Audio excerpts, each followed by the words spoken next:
The question says, why should curd and sour substances not be kept in brass and copper vessels?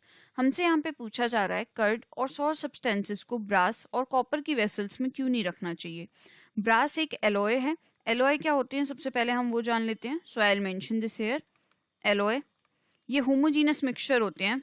Homogeneous mixture homogeneous mixture का मतलब होता है जिनका uniform composition हो through out.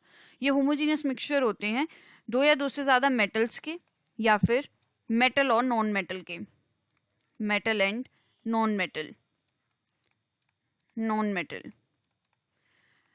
तो brass जो है, ब्रास एलॉय होता है कॉपर और जिंक का। Brass is an alloy of copper and zinc ये दो मेटल्स का होमोजीनस मिक्सचर है, कॉपर का और जिंक का। कर्ड और सॉर सब्सटेंसेस, कर्ड की अगर हम बात करें तो उसके अंदर एसिड प्रेजेंट होता है और सॉर सब्सटेंसेस भी हमारे एसिडिक सब्सटेंसेस जो होते हैं वो सॉर होते हैं नेचर में। तो हमें पता है कि एसिड जो है ये रिएक्ट कर जाता है मेटल के साथ में। मैं यहाँ पे इसकी रिएक्शन मेंशन कर देती हूँ। डाइल्यूट एसिड की जब रिएक्शन होती है मेटल के साथ में तो मेटल का सॉल्ट बनता है, मेटल सॉल्ट। साथ में यहाँ पे हाइड्रोजन गैस रिलीज होती है, हाइड्रोजन गैस। तो यही रीजन है कि ब्रास या कॉपर की वेसल में जो है कर्ड या सॉर सब्सटेंसेस को नहीं रखना चाहिए, क्योंकि कर्ड और सॉर सब्सटेंसेस एसिडिक होते हैं नेचर में। ब्रास हमारा मेटल से ही बनी हुई है और कॉपर वेसल भी मेटल की वेसल है। तो ये जो मेटल है ये रिएक्ट कर जाएगा एसिड के साथ में, तो इससे ये जो वेसल है ये कोरोड होने लगेगी और साथ में हमारा ये जो कर्ड या सॉर सब्सटेंसेस हैं ये भी हमारे स्पॉइल हो जाएंगे। तो इसको मैं यहाँ पे मेंशन कर देती हूँ।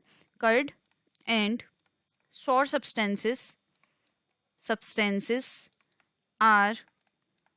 are acidic in nature. They react with brass and copper vessel. I'll just write this below here. Brass and copper vessel. As a result, metal salt and hydrogen gas will form. I'll just rub this from here. Gas will form, which will lead to damage of vessel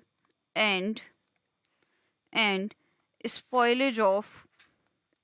spoilage of curd and sour substances.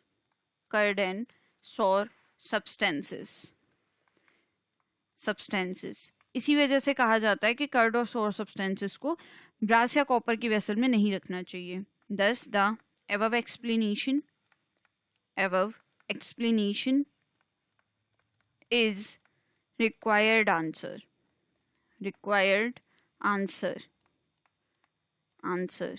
Hope you understood the explanation. Thank you.